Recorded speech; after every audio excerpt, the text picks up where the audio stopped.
السلام عليكم ورحمة الله تعالى وبركاته. تحية طيبة لجميع متابعينا الكرام ولكل من التحق بنا مؤخرا.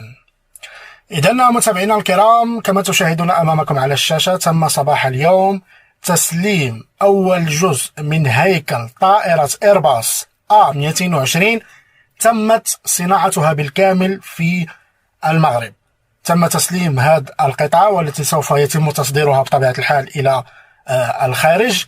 وهذه النقلة النوعية في صناعة الطيران في المغرب هي خطوة أخرى ومقدمة أخرى نحو تصنيع طائرة إيرباص أو طائرة بشكل كامل في المغرب، لأننا ما بقيناش كنتكلموا فقط على صناعة الأجزاء، بل دخلنا لواحد المجال آخر اللي هو صناعة هياكل الطائرات اللي بدأ الآن وبدينا فيها، ووصلنا الآن إلى تصنيع أول جزء من طائرة إيرباص A220 اللي كيف ما كتشوفوا أمامكم على الشاشة. وبطبيعة الحال هذا الجزء سوف يتم تصديره إلى الخارج. ومن المعلوم أيضا متابعينا الكرام على أن طائرة إيرباص A220 و A200 أيضا عندهم رواج كبير في السوق الدولية ديال صناعة الطيران، وبالتالي نجاح المغرب في هذه الصناعة، خصوصا صناعة الهياكل ديال طائرات إيرباص اللي عندها هذا الرواج في السوق الدولية، واللي عندها واحد المكانة كبيرة جدا، عندها طلبات كبيرة جدا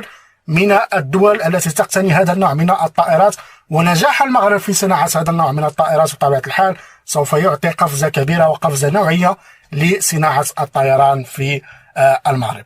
إذا متابعينا الكرام، الحفل كان صباح اليوم، حضره وزير الصناعة المغربي وأيضا ممثلين من شركات أمريكية اللي كانوا حاضرين في هذا الحفل، اللي هو حفل تسليم أول جزء من طائرة إيرباص. هيكل ديال الطائرة، كنتحدثوا على هيكل ديال الطائرة تمت صناعته في المغرب بأيادي مغربية وخبرة مغربية ومصانع مغربية وأيضا تكنولوجيا مغربية. إذا متابعينا الكرام، سوف أراكم في فيديو قادم، والسلام عليكم ورحمة الله تعالى وبركاته.